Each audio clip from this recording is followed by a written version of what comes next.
오늘은 금리랑 주가 간의 상관관계에 대해서 한번 알아보도록 하겠습니다. 그리고 특히 금리가 오르면 금융주가 좋다고 하는데 그거에 대해서도 한번 알아보도록 할게요. 지난 과거를 보면 특히 우리나라 기준금리가 크게 올랐던 적이 두 번 있었거든요. 2005년이랑 2010년 때였습니다. 근데 보통 금리가 오르면 금융주가 좋다 그러잖아요. 근데 실제로 과거를 보면 물론 금리 인상 두 차례 모두 다 은행주의 주가가 좋긴 했었어요. 여기 봉 차트로 나와 있는 게 은행 ETF를 나타내는 거고, 그 다음에 여기 선으로 나와 있는 게 코스피 지수거든요. 근데 보시면 금리 인상 두 차례 모두 다 은행주가 간 거에 비해서 코스피가 더 많이 갔거든요. 되게 웃기는 상황이죠. 그리고 원래 교과서대로라면 금리가 오르면 안전자산에 대한 선호도가 더 높아지기 때문에 주식이랑 부동산이 안 좋다고 흔히 얘기하거든요. 근데 과거를 보면 금리 인상했을 때 주가도 잘 갔다. 이거에 대해서 오늘 차근차근히 한번 다뤄보도록 하겠습니다. 먼저 과거 2000년대 초반으로 가면 우리나라 한국은행에서 기준금리를 2%나 인하를 했었습니다. 당시에 5.25%에서 3.25%까지 거의 8차례에 걸쳐서 인하를 했었거든요. 그 당시에 뉴스를 틀기만 하면 나왔던 게 사스랑 이라크 전쟁 카드 대란 같은 거였어요. 신용불량자 이야기도 엄청 많이 나왔었고, 그러다 보니까 경기를 부양하기 위해서 금리 인하를 단행하게 되었습니다. 금리 인하를 하면서 어찌 보면 가계부담을 덜어줄 줄 알았는데 오히려 가계부채 증가율은 더 많이 늘어났었어요. 2003년도에 1.6%였던 게 거의 1년 만에 3배가량 증가했고요. 그리고 어찌 보면 지금이랑 마찬가지로 물가가 엄청나게 오르고 부동산 거품이 생기다 보니까 양극화 현상도 일어나게 됐습니다. 그래서 참여정부 들어서 다시 기준금리를 2% 인상하기로 했어요. 기존에 5.25%였던 게 3.25%까지 떨어졌다가 이거를 그대로 다시 2% 인상했던 거죠. 그래서 이때가 2000년대 후로 우리나라 한국은행이 크게 기준금리를 인상했던 때의 첫 번째 시기입니다. 대표적으로 금리가 인상하면 예대마진이 좋다라고 이야기하죠. 예대마진은 예금이랑 대출 간의 마진을 이야기하는 건데, 금리가 오르면 대출금리가 예금금리에 비해서 더 많이 오르니까 은행들의 수익이 좋다라고 이야기하거든요. 그리고 NIM이라고 하는 순이자 마진도 좋게 나온다고 합니다.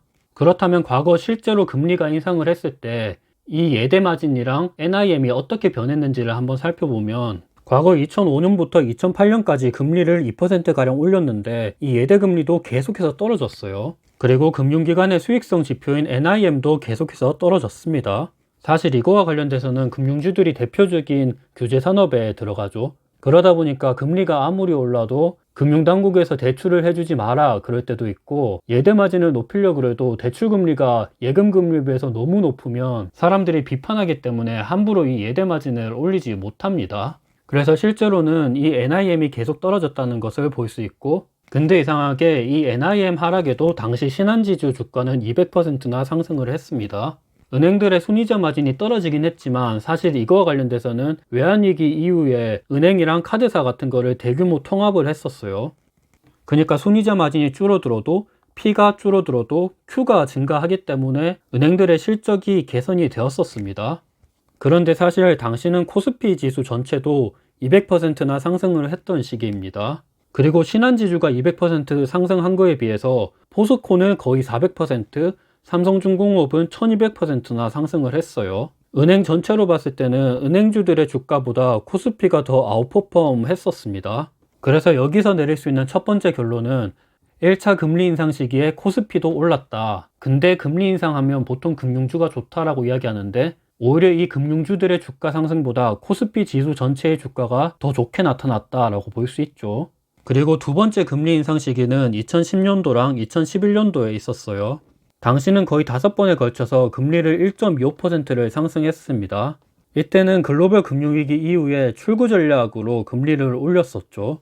두 번째 금리 인상 당시에 예대금리를 보시면 그때는 금융위기 직후라 예대금리가 조금 어수선한 모습이 보였습니다. 그래도 중간중간에 금리 인상이 일어나도 이 예대금리 차이는 계속해서 떨어지는 기조를 보였습니다.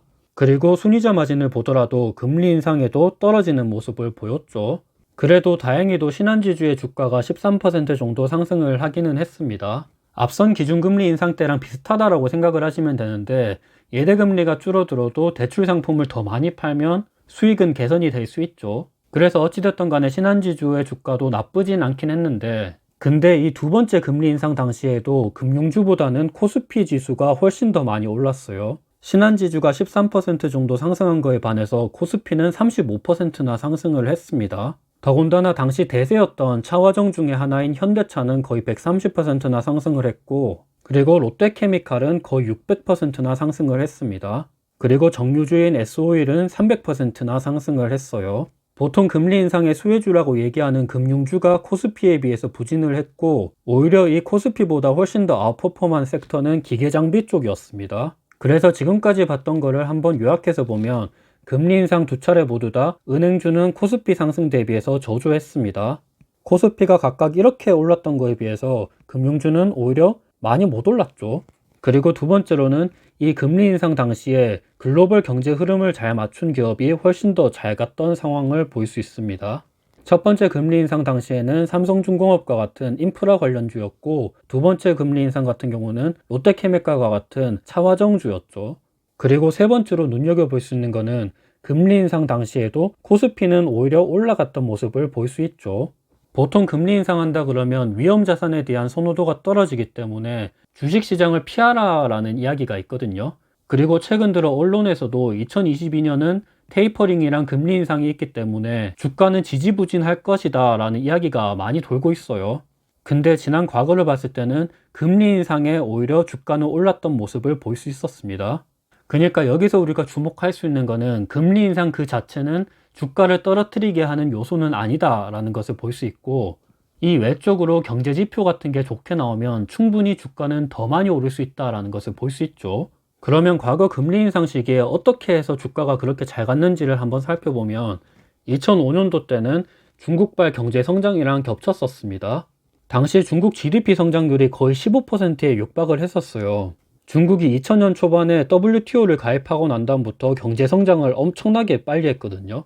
그러다 보니까 세계 원자재들을 막 흡수하기 시작했고, 인프라 관련주들의 상승이 일어났었습니다. 그리고 2010년도 두 번째 금리 인상 시기는 리만 사태 이후에 각국에서 소비 회복이랑 겹쳤습니다.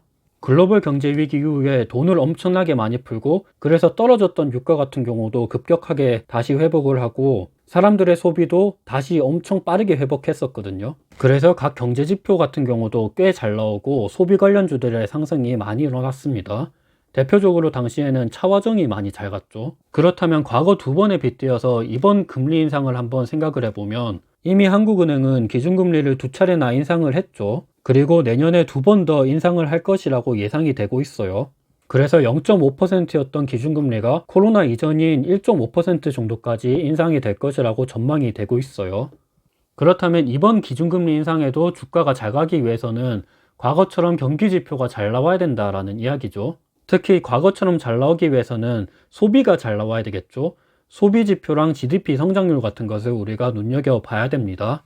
긴축을 한다 그래서 사람들의 소비가 줄어들고, 그러면 GDP 성장률도 줄어들고, 그렇게 되면 당연히 주식시장도 안 좋게 되겠죠. 그리고 물가도 어느 정도 잡혀야 사람들의 소비 진작도 되기 때문에 이 물가 상승률도 우리가 주의 깊게 봐야 됩니다. 현재 3.7% 정도 있는데 이게 코로나 이전인 2% 정도까지는 떨어져야 되겠죠. 그래서 소비도 잘 나오고 물가도 잘 잡히면 과거 두 번의 금리 인상에도 주가들이 잘 갔던 것처럼 이번 금리 인상에도 주가는 충분히 잘 갈 수 있다는 것을 우리가 생각해 볼 수 있을 것 같아요. 최근 들어 사람들이 너무 금리 인상이랑 테이퍼링 그 자체에 대해서만 걱정을 하는데, 이보다는 여러 경제 지표들을 보는 게 더 우선시해야 될 것 같아요. 예를 들면 신규 실업수당 청구 건수나 아니면 소비자 물가지수, 생산자 물가지수, 소비자 심리지수, 제조업 PMI, GDP 성장률, 이런 것들에 조금 더 귀 기울여 보다 보면 충분히 금리가 인상을 한다 그래도 우리가 어떻게 대처해야 되는지가 조금 나올 거라고 생각을 합니다. 그리고 사실 금융주 관련돼서는 금융주가 대표적인 우리나라 규제산업에 포함이 되거든요. 우리나라 금융당국은 금융주들이 자기네 건 줄 알아요. 뭐 가끔씩 배당을 하지 말라라고 이야기하기도 하고, 배당 성향을 20%까지만 하기를 권고하기도 하고, 말이 권고지 거의 반강제적으로 시행하는 거죠. 그리고 수익성을 높이기 위해서 예대 마진을 더 높이고 대출을 더 많이 해주려고 그래도 금융당국은 가끔씩 대출을 더 못하게 하기도 합니다. 지금과 같은 상황이죠. 이러한 것들이 어찌 보면 우리나라 금융주들의 성장성을 저해하는 요인이라고 생각을 하고 있어요.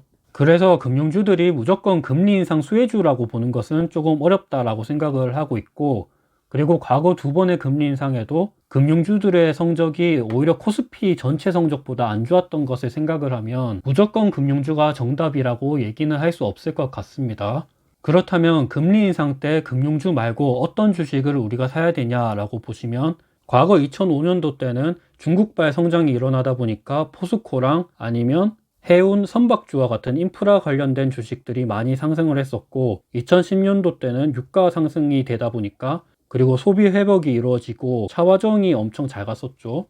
이게 당시 시대 흐름을 잘 반영했던 업체들인데 그렇다면 이번 금리 인상에는 어떤 주식들이 잘 갈 수 있을까? 요거에 대한 정답은 우리가 한번 고민을 해봐야 되겠죠. 아무래도 4차 산업혁명이 시작되고 BBIG나 AI, 5G 이런 것들에 대한 관심이 많기 때문에 이쪽에 대해서도 우리가 한번 귀 기울여서 볼 수 있을 것이라고 생각을 하고 있습니다. 오늘은 금리 인상이랑 주식시장 간의 상관관계 그리고 금융주에 대한 내용을 주로 다뤘습니다. 요약을 해보면 과거 두 번의 금리 인상에도 오히려 주식시장은 좋았다. 그리고 무조건 금융주가 정답은 아니었다. 금융주보다 오히려 지수 전체가 더 아웃퍼폼을 했다. 이렇게 요약을 해볼 수 있을 것 같습니다. 저는 참고로 네이버 블로그도 하고 있는데 경영대 뉴턴을 검색하시면 이 외에도 다양한 자료들을 올리고 있습니다. 감사합니다.